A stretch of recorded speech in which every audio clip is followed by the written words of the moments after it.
Olá, sejam bem-vindos à nossa Escola Bíblica Dominical. Para um melhor aproveitamento deste estudo, nós encorajamos você a ter uma Bíblia em mãos, assim como papel e caneta para anotações. Agora junte-se a nós com o pastor Alexander Maia, ensinando a Palavra de Deus. Olá pessoal, graça e paz a todos da parte de Jesus Cristo, nosso Senhor e Salvador. Obrigado por sua audiência. Sejam bem-vindos à nossa sala de aula virtual. Uma saudação especial aos pais. Parabéns pelo nosso dia. Eu sei, pode ser um apelo do comércio para aumentar suas vendas, mas mesmo assim, muito obrigado. Para nós, filhos, este dia é mais uma oportunidade de receber o seu abraço apertado e de ver de perto o teu sorriso. E assim, lembrar do grande privilégio que recebemos do nosso Deus, cuidar de vocês.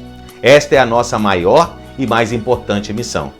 Para quem não conhece, este é meu pai, o senhor Fernando Maia, homem honesto, amoroso e sempre presente em minha vida. Se não fosse por você, pai, eu provavelmente não estaria aqui. Obrigado por sempre acreditar e investir em mim. Na pessoa do meu pai, eu gostaria de homenagear a todos os pais da nossa igreja, a Igreja Batista Boas Novas. Recebam todo o nosso carinho. Então, vamos lá? Hoje nós encerraremos o estudo da segunda carta que o apóstolo Paulo escreveu aos crentes da igreja em Tessalônica. Quantas coisas nós aprendemos nas últimas semanas, não é mesmo? Aprendemos que as perseguições e tribulações fazem parte da vida de qualquer ser humano e não seria diferente conosco só porque somos cristãos. No entanto, ao invés de desespero e aflições, estas circunstâncias desfavoráveis da vida servem para fortalecer a nossa fé. Assim foi com os tessalonicenses, que viveram em meio a muitas provas e até com riscos de vida, mas permaneceram firmes ao Evangelho, a ponto de Paulo dizer que o exemplo deles deveria ser imitado por outras igrejas. Sobrava a eles fé na providência de Deus, amor uns pelos outros e perseverança em meio às tribulações. Mas, como você deve estar lembrado, havia problemas que precisavam ser corrigidos, como, por exemplo, o erro de interpretação dos ensinamentos do apóstolo Paulo sobre a segunda vinda de Jesus, a parousia. Alguns afirmavam que o dia do Senhor estava chegando ou mesmo que já havia chegado. Por causa desse errôneo entendimento, uma inquietação estava tomando conta da igreja. Afinal, um erro doutrinário traz perturbação ao invés de edificação e consolo. Paulo, então, coloca os pingos nos is. Olhem, que ninguém vos engane. O dia do Senhor não virá até que venha a apostasia e seja revelado o homem do pecado, que o apóstolo João vai chamar de anticristo lá no livro de Apocalipse. Apostasia é o total afastamento de Deus. Na verdade, uma rebelião contra Deus, contra Cristo e contra a sua igreja. Esses dias de oposição a Deus, de imoralidade, de ausência da lei e da ordem, de guerras entre as nações e do surgimento de muitos falsos profetas, será o pano de fundo para o surgimento do anticristo entre nós.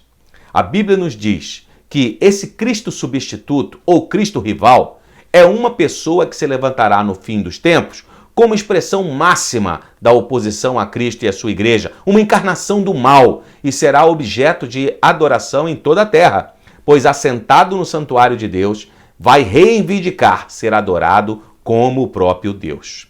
Gente, eu gostaria de deixar claro que nós não nos aprofundamos no tema porque o nosso objetivo é estudar as cartas de Paulo em sua totalidade. No futuro, teremos oportunidade de nos debruçar sobre o Apocalipse de João e sobre o livro de Daniel, e então conheceremos um pouco mais sobre as teorias lançadas sobre a volta de Jesus e o arrebatamento da igreja. Encerramos o nosso estudo na semana anterior falando daqueles que perecem, dos que são enganados e dão crédito à mentira, dos que amam as injustiças e da consequente condenação que aguarda os seguidores de Satanás. Hoje, nós queremos iniciar falando dos salvos, dos que creem na verdade e são santificados pelo Espírito, dos que são escolhidos por Deus desde a eternidade para alcançarem a glória de Cristo. Vamos lá? Abra sua Bíblia. Segunda carta de Paulo aos Tessalonicenses, capítulo 2, Verso 13.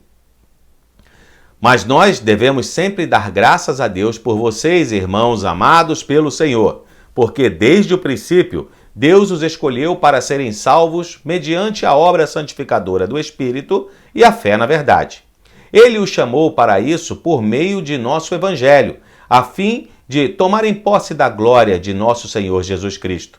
Portanto, irmãos, permaneçam firmes e apeguem-se às tradições que foram ensinadas a vocês, quer de viva voz, quer por carta. Antes, Paulo pintou o quadro terrível do mistério da ilegalidade e do poder do mal em ação no mundo. Mas agora, ele se engaja em ação de graças por Deus ter elegido os Tessalonicenses e também todos aqueles que confiam em Cristo, desde o princípio para a salvação. A salvação não foi algo providenciado por Deus depois da queda do homem. Deus não foi pego de surpresa pelas forças do mal. Deus não planeja a ruína do homem, mas deseja a sua salvação. Esse plano estava pronto desde o princípio, pois ele previu a má situação do homem. No entanto, é preciso deixar claro que a soberania de Deus na salvação não anula a responsabilidade humana. A iniciativa e o poder são de Deus. A resposta necessária é do homem. A graça de Deus não subjuga nem cancela a responsabilidade pessoal. Qual foi o meio de salvação providenciado por Deus?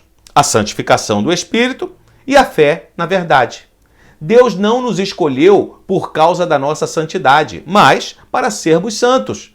Deus não nos escolheu por sermos parecidos com Jesus, mas para sermos conforme a imagem dele.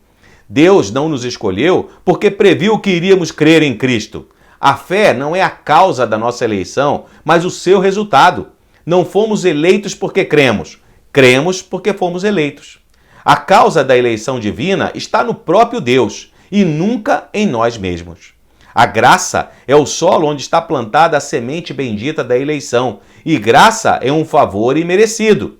Que fique bem claro, a salvação não é um decreto arbitrário automaticamente obedecido por submissão humana, mesmo sendo da vontade de Deus que todos venham ao pleno conhecimento da verdade, mas depende de nossa resposta ao Espírito de Deus. George Ballow diz que, ao mesmo tempo em que a fé é um dom de Deus, é também um ato humano.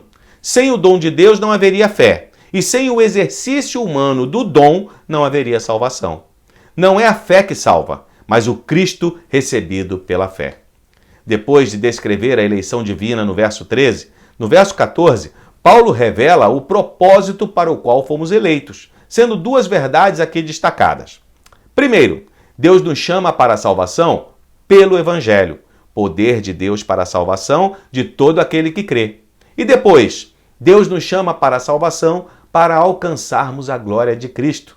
O que começou com a graça sempre conduz à glória. Como acrescenta Warren Wiersbe, entraremos na glória e teremos um corpo de glória semelhante ao corpo de Cristo. Estaremos não apenas no céu, mas assentados em tronos. Estaremos não apenas no paraíso, mas na casa do Pai. Estaremos não apenas nos deleitando no jardim restaurado de Deus, onde não haverá lágrima, nem dor, nem luto, mas também reinando com Cristo pelos séculos dos séculos. Este é o plano perfeito e glorioso de Deus. Então, Tessalonicenses, permaneçam firmes. Você que já respondeu ao sacrifício de Jesus e o convidou para ser o seu Senhor e Salvador, permaneça firme. Saber que fomos eleitos por Deus não é uma licença para pecar, mas um engajamento para vivermos segundo a sua vontade. Devemos permanecer firmes na palavra e nos ensinamentos dos apóstolos, ou tradições, como Paulo chama aqui, os ensinamentos autorizados e transmitidos à igreja, e não um conjunto de regras criadas pelos homens duramente criticado por Jesus. O capítulo termina com uma oração de Paulo. Verso 16. Que o próprio Senhor Jesus Cristo e Deus nosso Pai, que nos amou e nos deu eterna consolação e boa esperança pela graça, deem ânimo ao coração de vocês e os fortaleçam para fazerem sempre o bem, tanto em atos como em palavras. Paulo demonstrou preocupação com dois aspectos da vida cristã dos Tessalonicenses: sua palavra e suas obras, o que diziam e o que faziam. Se as atitudes não são coerentes com as palavras, o testemunho perde eficácia. O agir e o falar devem estar em concordância. As boas obras e as boas palavras devem estar em harmonia. Não somos salvos pelas obras, mas já aprendemos com Paulo, em sua carta aos Efésios, que as boas obras dão prova da salvação. Chegando agora ao último capítulo da carta, Paulo pede que os tessalonicenses orem para que a pregação em Corinto seja tão bem sucedida como foi em Tessalônica, ambas aprovadas por seus efeitos sobre as pessoas. O pedido também é por libertação de um grupo de homens perversos e maus. Capítulo 3, verso 1. Finalmente, irmãos, orem por nós, para que a palavra do Senhor se propague rapidamente e receba a honra merecida, como aconteceu entre vocês. Orem também para que sejamos libertos dos homens perversos e maus, pois a fé não é de todos.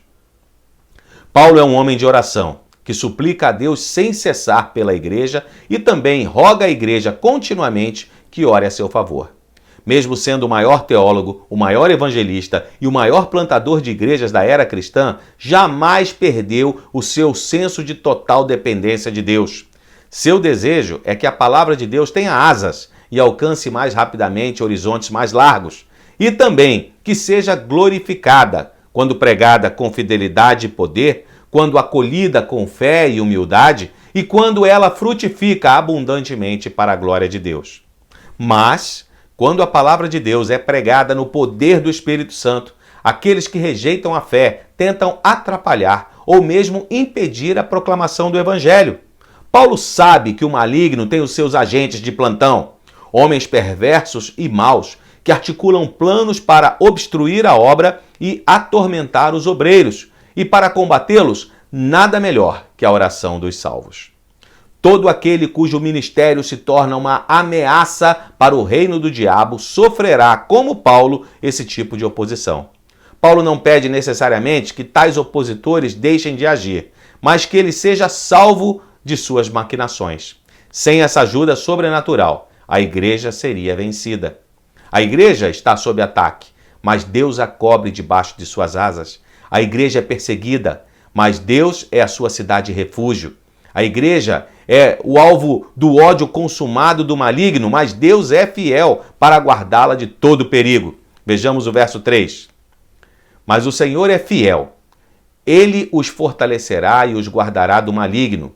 Confiamos no Senhor que vocês estão fazendo e continuarão a fazer as coisas que ordenamos. O Senhor conduza o coração de vocês ao amor de Deus e à perseverança de Cristo.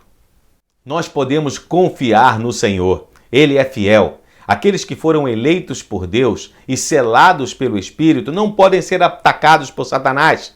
Aqueles cujos nomes estão no livro da vida pertencem ao Senhor. Morremos com Cristo e ressuscitamos com Ele, e com Ele estamos assentados nas regiões celestes, acima de todo principado e potestade, como o próprio Paulo diz. Estamos escondidos com Cristo em Deus e seguros nas mãos de Jesus, de onde ninguém pode nos arrebatar. Você já deve ter percebido ao longo dos estudos que realizamos que uma das características de Paulo é orar imediatamente antes de aplicar uma repreensão necessária.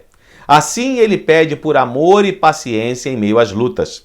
William Barclay sugere que temos aqui a característica interior e a característica exterior dos cristãos.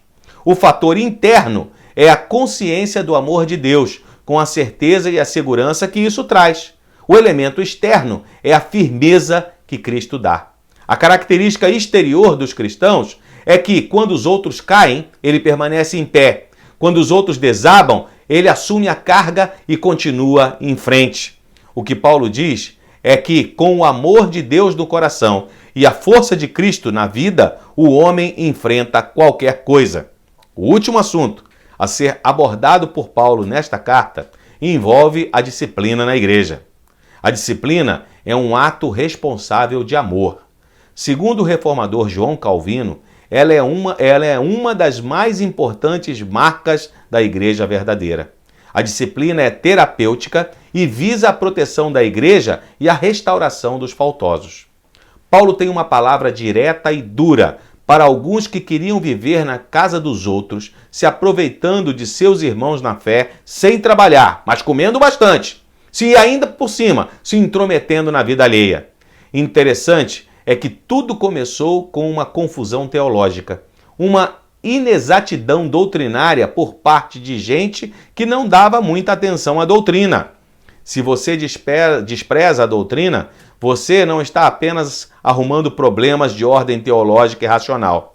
A verdade é que a sua própria vida pode virar uma confusão geral. Veja o que aconteceu com os Tessalonicenses. Irmãos, em nome do nosso Senhor Jesus Cristo, nós ordenamos que se afastem de todo irmão que vive ociosamente e não conforme a tradição que vocês receberam de nós. Pois vocês mesmos sabem como devem seguir o nosso exemplo, porque não vivemos ociosamente quando estivemos entre vocês, nem comemos coisa alguma à custa de ninguém. Ao contrário, trabalhamos arduamente e com fadiga, dia e noite, para não sermos pesados a nenhum de vocês, não porque não tivéssemos tal direito, mas para que nos tornássemos um modelo para ser imitado por vocês. Quando ainda estávamos com vocês, nós ordenamos isso. Se alguém não quiser trabalhar, também não coma. Pois ouvimos que alguns de vocês estão ociosos, não trabalham, mas andam se intrometendo na vida alheia. A tais pessoas ordenamos e exortamos no Senhor Jesus Cristo que trabalhem tranquilamente e comam o seu próprio pão.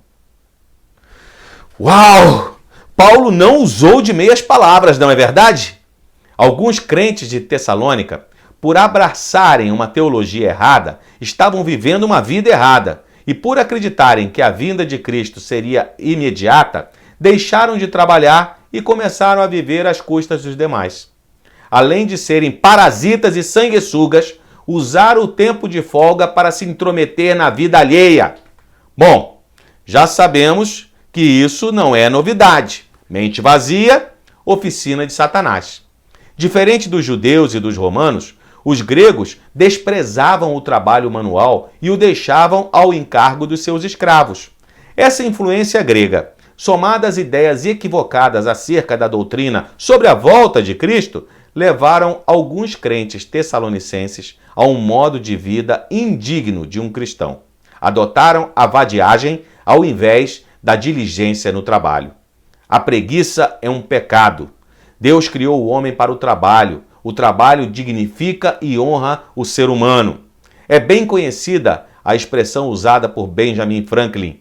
A preguiça caminha tão lentamente que a pobreza não demora a alcançá-la. O rei Salomão também adverte. Vai ter com a formiga, ó preguiçoso, considera os seus caminhos e sê sábio. Será que alguém está se sentindo incomodado? Peraí, tem mais. Os romanos diziam: quem não aprende a fazer coisa alguma, aprende a fazer o mal. Isaac Watts, poeta, pregador e teólogo, considerado o pai do hino inglês, escreveu: Satanás sempre encontra algum mal a ser feito por mãos desocupadas. E os rabinos diziam: aquele que não ensina o filho a trabalhar, ensina-o a roubar. Que horas você acorda, meu amado irmão, minha amada irmã? Chamo a atenção para o fato de que Paulo não está falando apenas do trabalho fora de casa. O que você faz para ajudar sua mãe em casa? Levanta, arruma sua cama? Ajuda na limpeza? Lava as louças após as refeições? Muito bom! Se você é jovem e está ainda em fase de estudos, este é o seu trabalho. Faz a coisa certa do jeito certo. Nada de se contentar com qualquer nota nas provas. Como é triste ver um jovem reprovar de ano. Um ano gasto com materiais escolares, alimentação, vestimentas. Ou somos diligentes ou somos indolentes. Um pecado leva ao outro. Paulo diz que, além de não trabalharem, esses crentes ainda estavam se intrometendo na vida alheia, envolvidos com fofocas.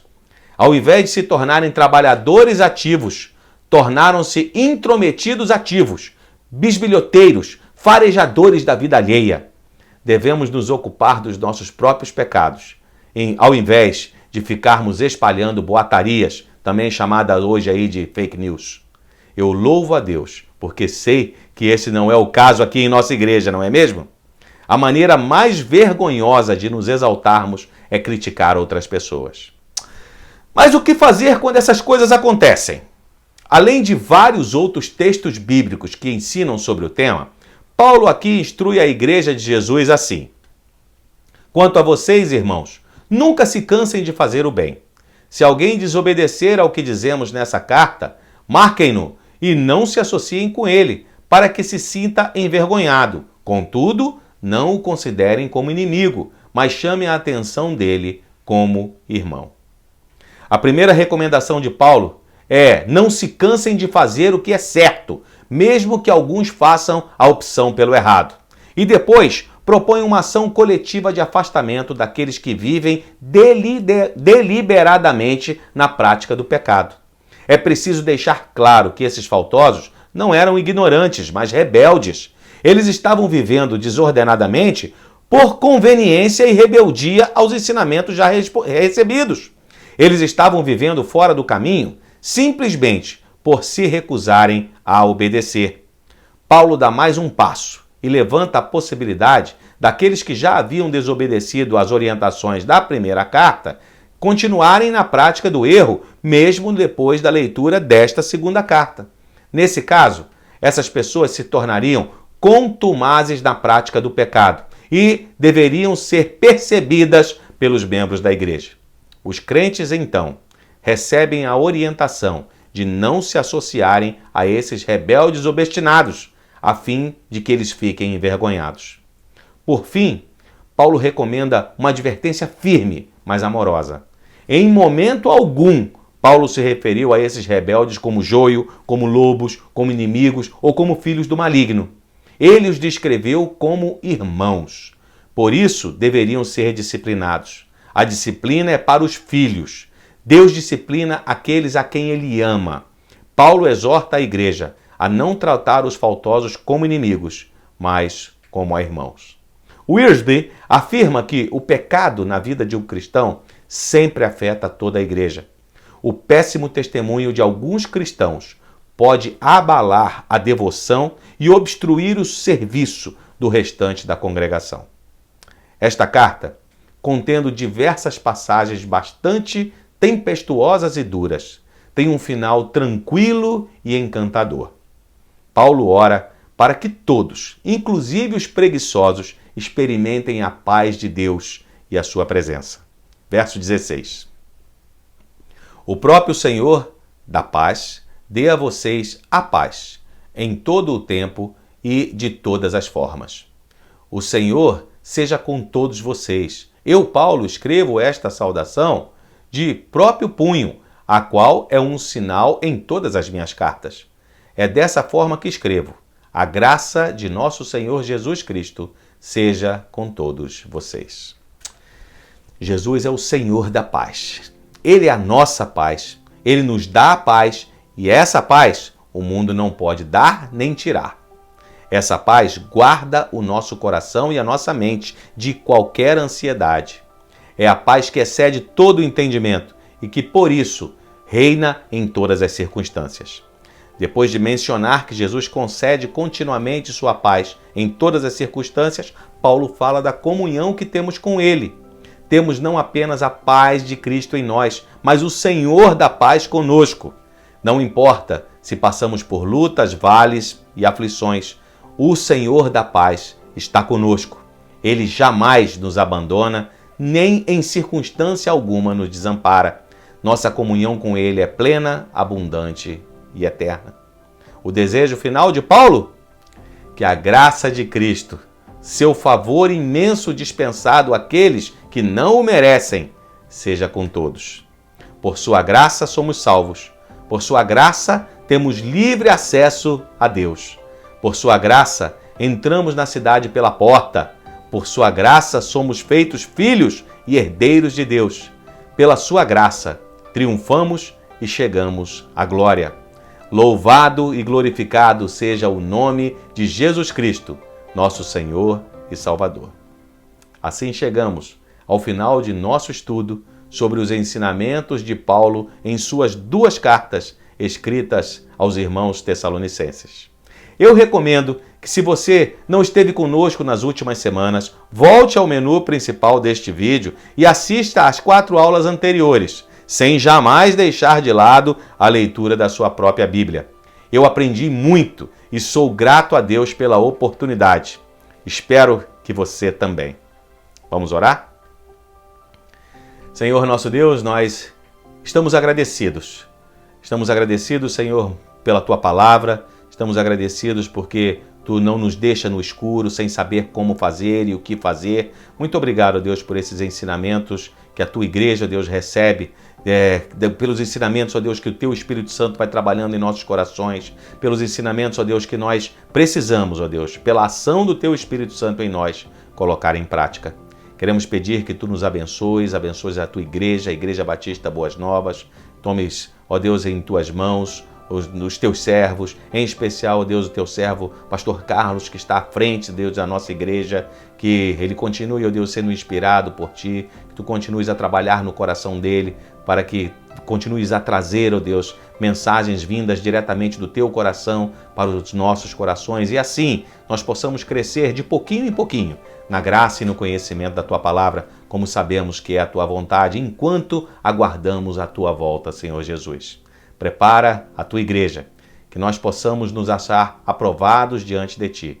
Que Tu continues, ó Deus, a escrutinar as nossas vidas. Que Tu continues, ó Deus, a olhar para dentro de nós. E aquilo que não Te agrada, Senhor, que seja removido, para que nós possamos ir nos tornando dia após dia mais parecidos contigo. Nos abençoa, Deus, ainda nesses períodos onde agora parece que vamos retornando a algum tipo de normalidade. Que isso não seja para o mal, Senhor. Sabemos que o vírus ainda está por aí, ainda está circulando, ainda não temos notícias seguras com relação a uma vacina, por isso continuamos a Te pedir que Tu estejas abençoando os médicos, pesquisadores, todos aqueles que estão envolvidos, ó Deus, na cura para essa doença terrível. Queremos pedir, ó Deus, que os Teus anjos continuem acampados ao redor dos nossos lares. Muito obrigado, ó Deus, pelas notícias alvissareiras que chegam até nós. Obrigado, ó Deus, porque nós temos ouvido notícias que alegram os nossos corações da maneira como Tu estás cuidando, ó Deus, dos Teus servos aqui em nossa igreja.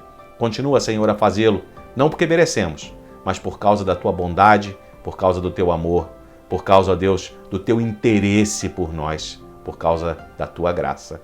Muito obrigado, Senhor Jesus, porque assim como Paulo, nós podemos descansar inteiramente nos Teus braços, sabendo que Tu estás cuidando de nós. Obrigado, a Deus, pela vida dos pais da nossa igreja. Abençoa, Deus, os Teus servos, nós que temos a responsabilidade de liderar as nossas famílias, cuidar das nossas esposas, abençoar e cuidar dos nossos filhos, que sejamos também, ó Deus, inspirados por Ti, que o Teu Espírito Santo nos ajude, ó Deus, a agirmos sempre certo, a termos sempre as palavras certas, Senhor. Nos dá tranquilidade, paz e paciência para cumprir bem com esta nossa missão. Receba, Senhor, o nosso louvor e a nossa adoração. E abençoe a todos os Teus servos que participaram conosco deste estudo. Nos dê também uma semana de paz. É a oração que Te fazemos agradecidos, em nome do Teu Filho amado Jesus Cristo, nosso Senhor e Salvador. Amém. Muito obrigado, mais uma vez, pela sua presença. Na próxima semana, nós estaremos juntos estudando a primeira carta que o apóstolo Paulo escreveu ao jovem pastor Timóteo. Se você gostou do conteúdo desse vídeo, não esqueça, faça a inscrição no nosso canal, compartilhe este vídeo com sua família, com seus amigos. Se você foi abençoado, abençoe também outras pessoas. Que o Senhor cuide de nós. Uma boa semana para você. Até a próxima!